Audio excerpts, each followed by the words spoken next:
تو جو فرما بردار ہوئے وہ سیدھے رستے پر چلے، اور جو نافرمان ہوئے وہ دوزخ کا ایندھن بنے۔ اور اے پیغمبر صلی اللہ علیہ وآلہ وسلم،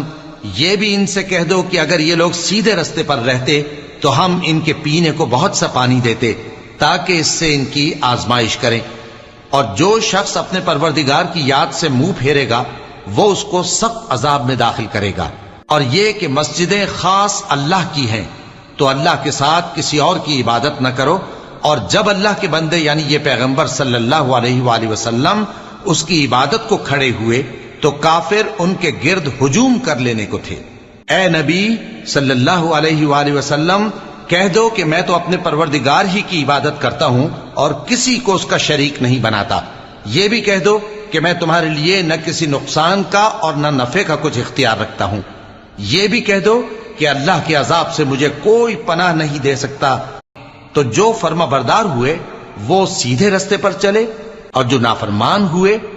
وہ دوزخ کا ایندھن بنے۔ اور اے پیغمبر صلی اللہ علیہ وآلہ وسلم، یہ بھی ان سے کہہ دو کہ اگر یہ لوگ سیدھے رستے پر رہتے تو ہم ان کے پینے کو بہت سا پانی دیتے تاکہ اس سے ان کی آزمائش کریں، اور جو شخص اپنے پروردگار کی یاد سے منہ پھیرے گا وہ اس کو سخت عذاب میں داخل کرے گا۔ اور یہ کہ مسجدیں خاص اللہ کی ہیں تو اللہ کے ساتھ کسی اور کی عبادت نہ کرو، اور جب اللہ کے بندے یعنی یہ پیغمبر صلی اللہ علیہ وآلہ وسلم اس کی عبادت کو کھڑے ہوئے تو کافر ان کے گرد ہجوم کر لینے کو تھے۔ اے نبی صلی اللہ علیہ وآلہ وسلم، کہہ دو کہ میں تو اپنے پروردگار ہی کی عبادت کرتا ہوں اور کسی کو اس کا شریک نہیں بناتا۔ یہ بھی کہہ دو کہ میں تمہارے لیے نہ کسی نقصان کا اور نہ نفع کا کچھ اختیار رکھتا ہوں۔ یہ بھی کہہ دو کہ اللہ کے عذاب سے مجھے کوئی پناہ نہیں دے سکتا۔ تو جو فرما بردار ہوئے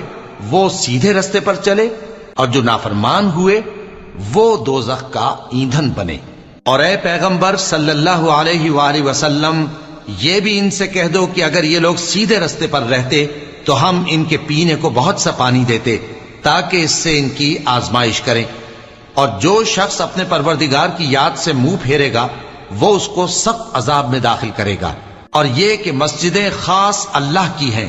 تو اللہ کے ساتھ کسی اور کی عبادت نہ کرو، اور جب اللہ کے بندے یعنی یہ پیغمبر صلی اللہ علیہ وآلہ وسلم اس کی عبادت کو کھڑے ہوئے تو کافر ان کے گرد ہجوم کر لینے کو تھے۔